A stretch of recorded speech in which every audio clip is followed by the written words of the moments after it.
It's a new year and time for a new Tubi recommendation list. These are always my favorite videos to film because Tubi is an amazing platform. It feels like going to the video store. I've said that a million times. There are so many hidden gems on there, as well as some shitty movies, but overall it's fun, low risk because it's free, and let's jump into it, shall we? Haunted Ulster Live is a 2024 mockumentary style horror set on Halloween night in 1998. This follows a film crew who are investigating an infamous haunted house in Belfast, and things go horribly wrong. This is perfect for fans of movies like Ghostwatch and WNUF Halloween Special. It is very similar. It doesn't have fake commercials like WNUF Halloween Special, but it does have very charming characters. We meet psychics, ghost hunters, and the fun hosts that are hosting for the evening, and I just found it overall entertaining and fun. It doesn't bring anything new to the genre, but if you like movies like Ghostwatch and WNUF Halloween Special, I think you'll like it for that. It's a very nostalgic, cozy watch. Chad Gets the Axe is a found footage horror movie about a group of influencers who head to an infamous murder house and things go wrong. This one is very silly, very charming, and overall fun. It's very much like Deadstream, which is a horror movie that came out I think 2 years ago that I loved. This features influencers who are a little bit insufferable, but they're also entertaining. One of the influencers has a very Joe Carrie quality to him, so he's charismatic even though he's an asshole, but you could see why he'd be this famous influencer. I thought they did some fun stuff with the haunted house story element, and how they bring in the social media aspects of the story was really entertaining, and overall I love this one. Some Guy Who Kills People is about a guy played by Kevin Corrigan who is bullied by his peers as a teenager. He has a mental break and he's sent to a mental institution, and then years later he gets out. He's trying to rebuild his life, but at the same time the bullies who bullied him are getting killed off one by one. So it has a slasher element, kind of a whodunit as well, because you're questioning if he really is crazy and he's killing these people or if it's some other killer. And you're also seeing him rebuild his life, find love, build a relationship with his daughter, so it's actually kind of sweet as well. This one has a fantastic cast. Barry Boswick plays this sheriff who is kind of ridiculous, but he's also kind of good at his job, and it's silly. Karen Black plays his mother, and she's so charming. I love her. And overall, this was such a nice surprise. I had put this one off for years because the cover, I didn't like the cover, and I shouldn't judge things by their cover because I love this one. The Revenant from 2009 is a buddy zombie movie. This one stars David Anders, and his best friend is turned into a zombie, and he basically has to help him survive, and things don't go as planned.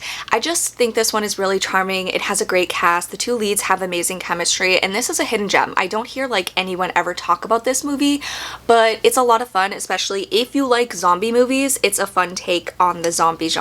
Campfire Tales. This is a horror anthology that previously wasn't available for streaming, and now it finally is, and it's on Tubi. This is one of my favorite horror movies of the 90s. It focuses on a group of kids who crash their car. They sit around a campfire and tell scary stories to pass time, and each story is inspired by an urban legend. So we have one story that is my favorite. It's called People Can Lick Too, I think. And it's about a young girl who is chatting with someone online that she thinks is a boy her age, but it turns out to be a creepy guy, and he breaks into her house, and it has scarred me for life. Like, I will not sleep with my hand over my bed, dangling from my bed. It is so scary. It's also very of its time because it came out at the time when the internet was big and I was chatting with people randomly online.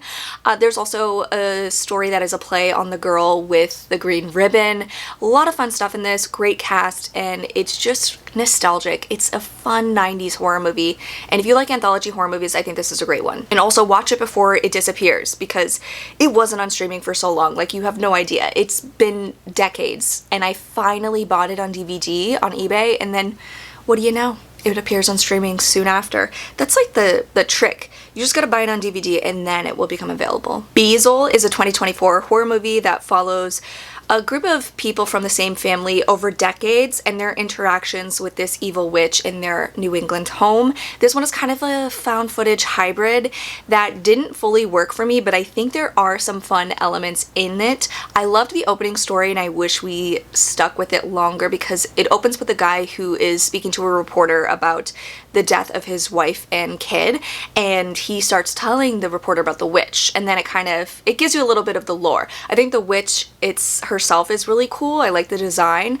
Some of the story is a little slow for me, but I think for an indie movie it's unique and worth watching. I know a lot of people loved this one from last year, so wanted to point it out that it is available on Tubi. The Rage Carrie 2 is a sequel to Carrie, and this follows a young girl named Rachel whose best friend unalives herself, and then soon she becomes friends with this high school jock, and there's a lot of stuff going on. She thinks that the jocks might have been responsible for her friend's death, and she becomes a target of their bullying ways, and it's pretty horrific. I feel like this one has some very strong messages about boys will be boys mentality, about revenge porn, and all of these horrible things that happen to people in their youth and pretty much any time in their life. Like, it can happen anytime.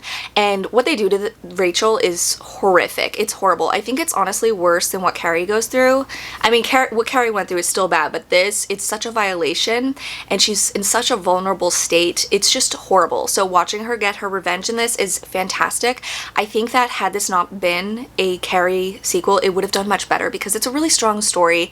It's definitely got that early 2000s vibe, but it has a great cast, and I love it. I think it was so ahead of its time. Ghost Crew is a horror movie that's kind of got elements of found footage to it, but it's about this crew that is investigating paranormal stuff, and they're investigating this infamous mental health facility that had a murder happen there, and they meet this woman who helps them try to figure out what happened to this murdered woman, and it's very unique because it's very awkward. It's got like the same type of humor as like The Office. Like, it's just awkward moments, awkward pauses. You see the awkward interactions between the characters, and I like that kind of stuff. It makes it feel more real and unique.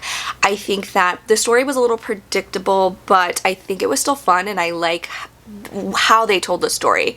And I just gravitated toward these characters. I really liked them, and it's not amazing, but I still found it entertaining. Playground is a 2016 psychological drama that is super disturbing. Like, this movie brought me to tears. It is inspired by a real life crime that happened in the UK that is absolutely horrific. The synopsis for this reads that a young 12-year-old girl is telling her crush that she likes him on the last day of school, and things take an interesting turn. But the movie takes an interesting turn because that is not where the story ends up. Like, it goes into a different direction, and the last 20 minutes of this movie are so upsetting, but I couldn't look away.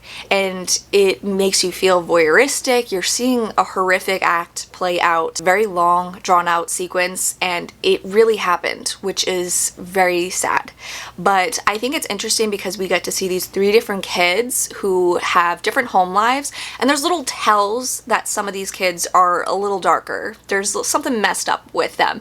So you slowly see their day play out. It's a slow build, but I felt so much dread watching this, waiting for their encounter with each other, and then it goes somewhere different, and I was like, whoa.